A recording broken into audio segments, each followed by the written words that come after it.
السلام علیکم ورحمۃ اللہ وبرکاتہ۔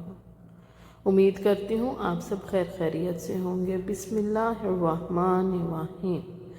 سیرت النبی صلی اللہ علیہ وآلہ وسلم۔ عنوان: غزوہ خندق کے واقعات۔ عمرو کے وار سے حضرت علی رضی اللہ عنہ کی پیشانی سے خون بہہ نکلا، مگر انہوں نے فوری جوابی حملہ کیا۔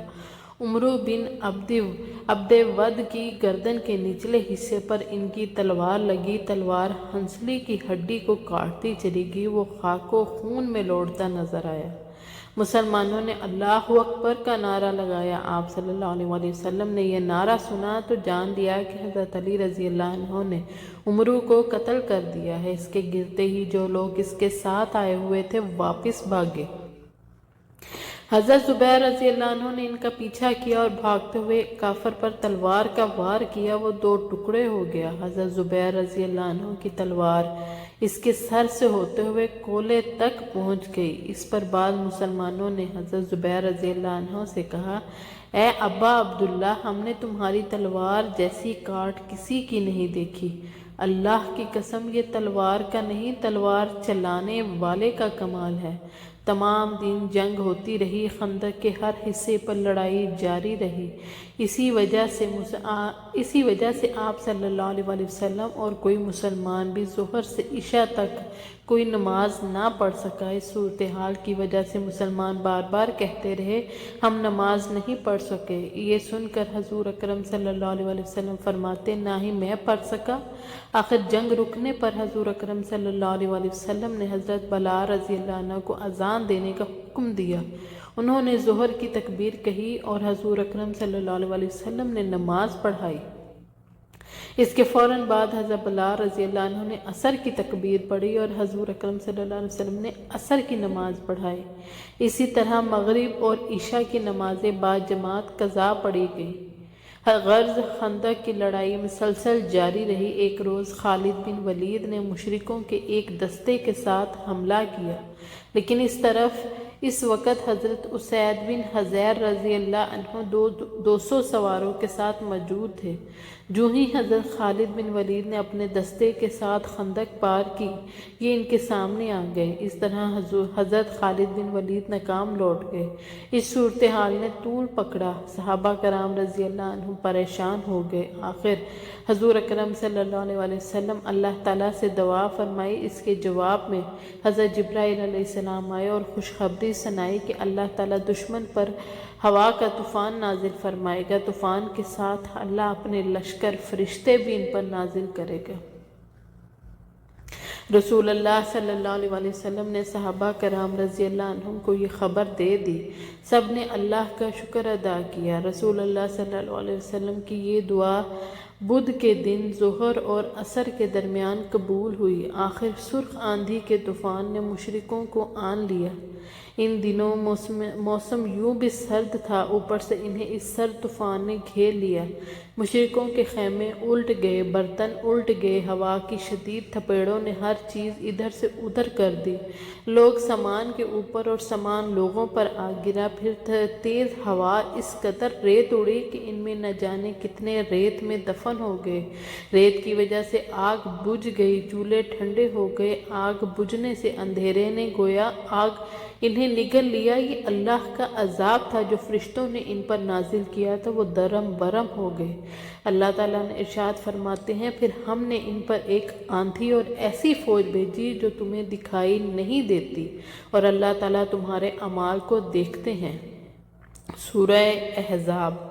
جہاں تک فرشتوں کا تعلق ہے تو اس سلسلے میں اصل بات یہ ہے کہ انہوں نے خود جنگ میں شرکت نہیں کی، بلکہ اپنی موجودگی سے مشرکوں کے دلوں میں خوف اور رعب پیدا کر دیا۔ اور اس رات جو ہوا چلی اس کا نام باد صبا ہے، یعنی وہ ہوا جو سخت سرد رات میں چلے۔ چنانچہ آپ صلی اللہ علیہ وسلم نے ارشاد فرمایا: باد صبا سے میری مدد کی گئی اور ہوائے زرد کے ذریعے اس قوم کو تباہ کیا گیا۔ ہوائے زرد نے مشرکوں کی آنکھوں میں گرد و غبار بھر دیا اور ان کی آنکھیں بند ہو گئیں۔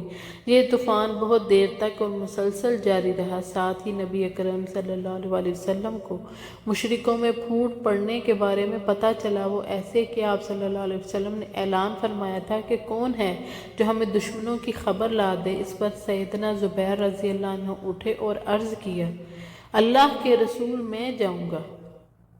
آپ صلی اللہ علیہ وآلہ وسلم نے یہ سوال 3 مرتبہ دہرایا، تینوں مرتبہ زبیر رضی اللہ عنہ ہی بولے۔ آخر آپ صلی اللہ علیہ وسلم نے ارشاد فرمایا، ہر نبی کے حواری یعنی مددگار ہوتے ہیں، میرے حواری زبیر ہیں۔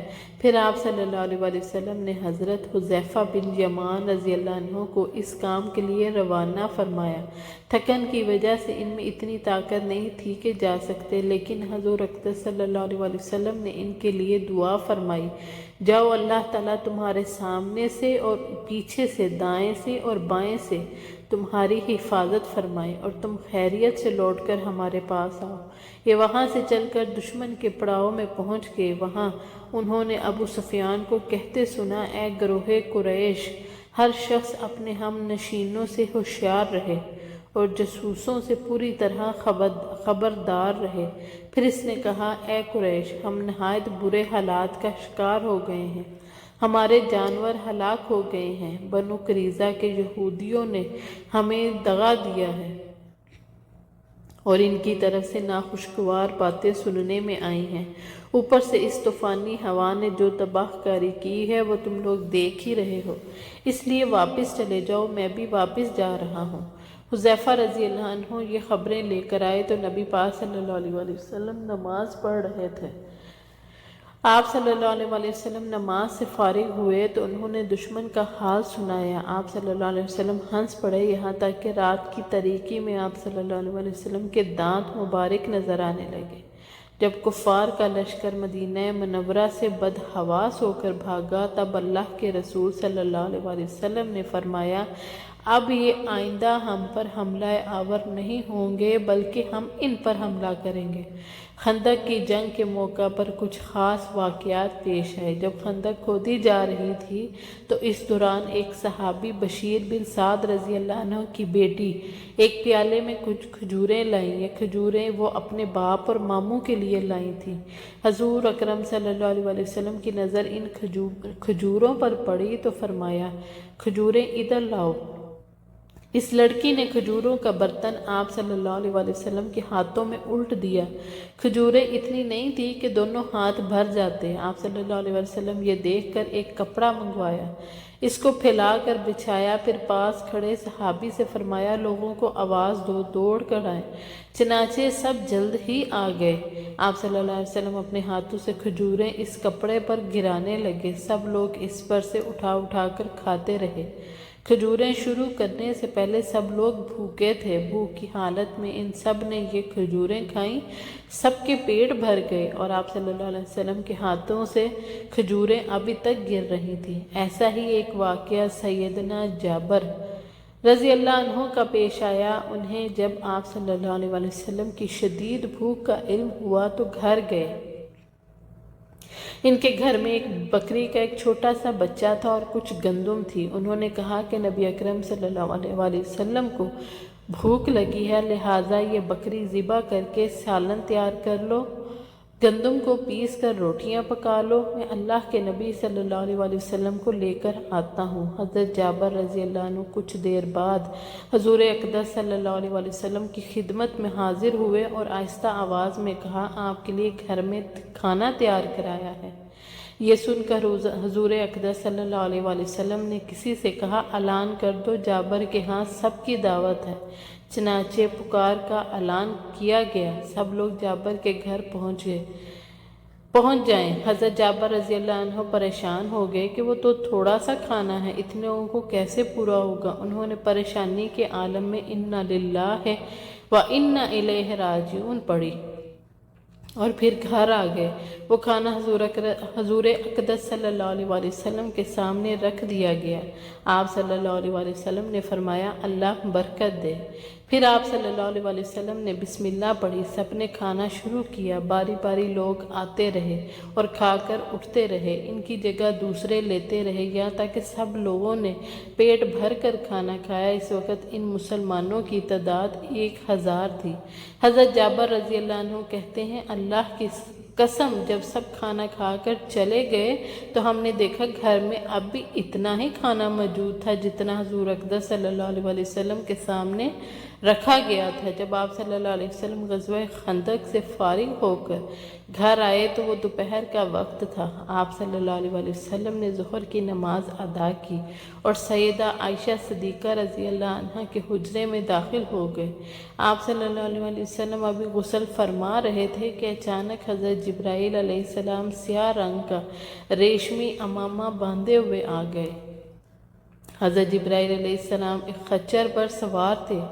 انہوں نے آتے ہی آپ صلی اللہ علیہ وسلم سے کہا، اے اللہ کے رسول، کیا آپ نے ہتھیار اتار دیے؟ آپ نے فرمایا، ہاں اتار دیے ہیں۔ یہ سن کر حضرت جبرائیل علیہ السلام نے کہا، لیکن اللہ تعالیٰ کے فرشتوں نے تو ابھی ہتھیار نہیں اتارے۔ جزاک اللہ خیر۔ اگر ویڈیو پسند آئے تو لائک اور شیئر ضرور کریں۔